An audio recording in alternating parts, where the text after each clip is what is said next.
Hey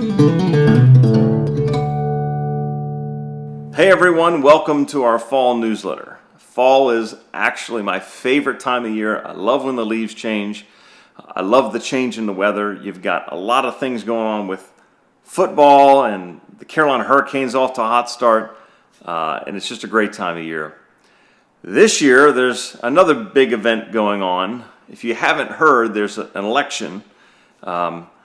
Hopefully, within the next week or two, I won't see a political ad every 30 seconds as I watch TV. But one of the things in our newsletter this time is a replay of the election webinar that we hosted a few weeks ago now.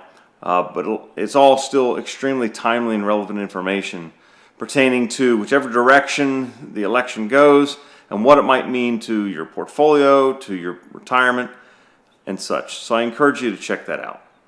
Also, I wanted to share some reflections.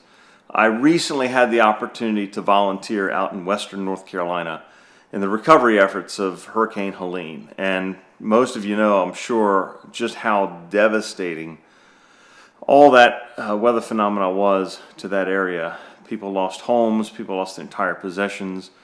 It really is just a lot of devastation. But through that experience being out there, I wrote a little bit about that. And so thank you to all the other people that volunteered. Our own Carol Davis also did a trip with Samaritan's Purse out there. It's just been incredible to watch not just the community, but the state and even beyond the state rally together to help with all the recovery efforts out there. So I encourage you to check that out in our newsletter as well. Also, fall means we're rapidly approaching the year end.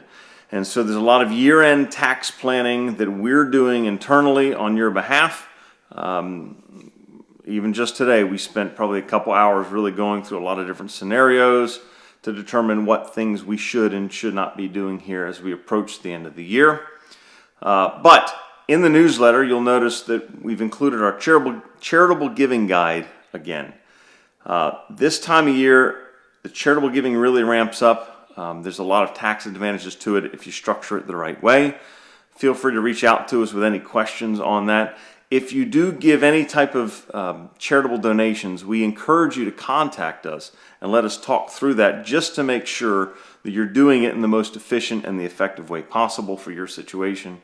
So I encourage you to check that out. Also, with regards to tax planning, we have some really exciting announcements in the near future. I can't give you too much about that today, but a lot of you, and we've had a lot of discussions about taxes and how it relates to financial planning and wealth planning. And so I'm really excited to share some news in the near future about that as well. Also, be on the lookout, probably in January, for the tax guide that we always send out. It's the key numbers. Steve puts a lot of effort into that, updating all those numbers every year so that you can have a quick reference guide as to your tax situation, where the different thresholds are, and so forth. So thanks for taking a minute or two and scrolling through the newsletter. If you have any questions, please reach out to us. We're thrilled to continue to partner with all of you. And as we head through these next several months, take heart. We're going to be okay. And I look forward to seeing you again soon.